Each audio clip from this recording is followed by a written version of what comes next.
In a perfect world, I would have been on the outside looking in, not the other way around. And in a perfect world, I would have gotten clean away with it. But I guess that's the problem. It ain't a perfect world. You see, if you're going to rub someone out, you have to make sure they stay rubbed out. It's when they raise their ugly little decomposing head that things start to get awkward. Take that grubby little tick Beresford Eben, for example. Don't let the posh name deceive you. A more unpleasant and uncouth character you could never want to meet. Sadly, in my line of business, I met him a lot. Every appointment left a bitter taste in my mouth, and the flavour didn't improve with age. Beresford was being the operative word, a loan shark. The epithet shark seems strangely appropriate. He sniffed out people in financial trouble as his fishy equivalent might detect the floundering of a drowning mariner. I was being the operative word, a community worker, and met with this social parasite on a regular basis to try and sort out the problems he was having with his clients. These problems were almost invariably of the obscenely high interest rate in the small print nature, which his clients, not surprisingly, found themselves unable to pay. He was legit, but had the moral compass and compassion of a bent arms dealer. He came across as witty, charming, a knight in a Moss-Bros suit, acting as some sort of charitable benefactor to those in financial trouble. And if they thought they were in financial trouble before they got acquainted with Beresford, that was nothing to the shit creek they found themselves in without a paddle afterwards. It was after one of these meetings, as we stood outside the Greasy Spoon Cafe, where we had discussed matters over coffee with an oily film on the surface, that this boil on society's backside gave me another long spiel about how he was just a poor businessman trying to make a living, and that the single mother with 4 kids, one seriously sick, in flat 19, had 48 hours to settle last month's account before the bailiffs moved in. Perhaps it was his uncaring and almost obsequious manner, or perhaps it was just the lousy coffee. Either way, I knew he had to go. And as he climbed into his Audi R8, still rambling about the near poverty he was living in, I knew that it was down to me to do what had to be done. The funny thing is, once the decision is made, it's not that hard to go through with it. It's the planning that's the chore. Beresford helped me out, of course, by being Beresford. He lived out of town. Even Beresford wouldn't shit on his own doorstep. He lived alone primarily because no one could bear to be in his company by choice. He had no neighbours because he was in the middle of nowhere, having built his pad on a greenfield site after greasing palms.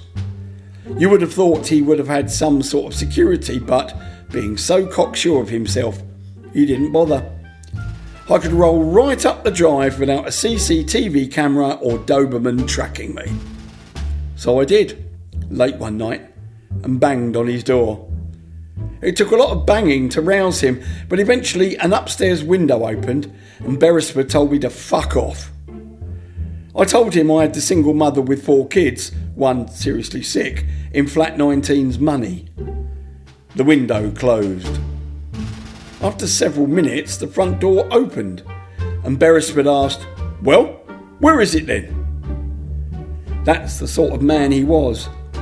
The fact that in the dark, in the middle of the night, in the middle of nowhere, someone was banging on his door did not strike him as odd. The word money overrode all common sense. And the old Beretta pistol at his throat overrode any protestations he may have had about not coming with me. When you live in a community where gangs are having turf wars as a matter of course, getting hold of a firearm is surprisingly easy. We took my car as I didn't want to ruin the Audi. It wasn't its fault, its owner was a complete arsehole. I knew a car valet company that would have the inside of mine cleaner than when it came off the production line, no questions asked. You pay a lot more than the standard scratch a car for a £5 roadside jobs, and you may end up with new seats and carpets, which sometimes even match. But the guys are thorough. You have to give them that. Well, we drove around for a bit, had a little chat, and then Beresford disappeared. I did try to make him see things my way, but he wasn't having it.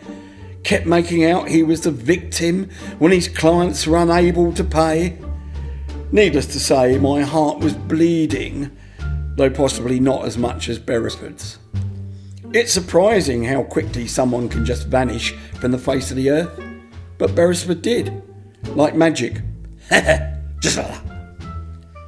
Of course, Beresford, being Beresford, wouldn't stay disappeared, the selfish bastard. The local scuba school, on a practice dive in the local flooded quarry, found what they thought was an old football to start with, before someone realised it was a head. I can't imagine vomiting into your mouthpiece is a pleasant experience, but apparently several of them did. Remember what I said earlier about someone raising that ugly little decomposing head and causing trouble? The police knew what sort of character Beresford was, so the list of potential suspects was pretty long. They came knocking at my door eventually because someone mentioned my community work dealings with the grotty little toad. They grilled me and grilled me, but I played it cool and they had nothing they could pin on me. Nothing but illegal possession of a firearm. Sloppy. Completely forgot about the pistol. I left it in a desk drawer of all places. Obviously, a community worker who is tooled up doesn't stay a community worker for long. So here I am, whiling away a 5-year sentence, but it could be worse, I suppose. At least the community pulled together. No one missed Beresford, so no one said a word. In my line of work, you make connections. I know I'm only doing my job, but people are grateful, so you can occasionally call in a favour or two. Like the owner of the little electrical shop who I, with community support, helped stay in business when a big retail centre opened nearby.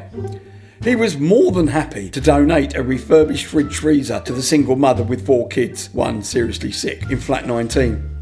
And the abattoir worker who was threatened with eviction until I stepped in and negotiated a payment plan with his landlord. He was able to sort some choicest cuts and great bags of mince for the single mother with 4 kids, one seriously sick, in flat 19. You've got to look after people if you want people to look after you. That's what Beresford could never grasp. He just looked after number one. As I said, no one missed him, and I'm guessing the rest of him will never show up. Well, unless the single mother with 4 kids, one seriously sick, in flat 19, all suddenly become vegetarian. Thanks for visiting. See you again.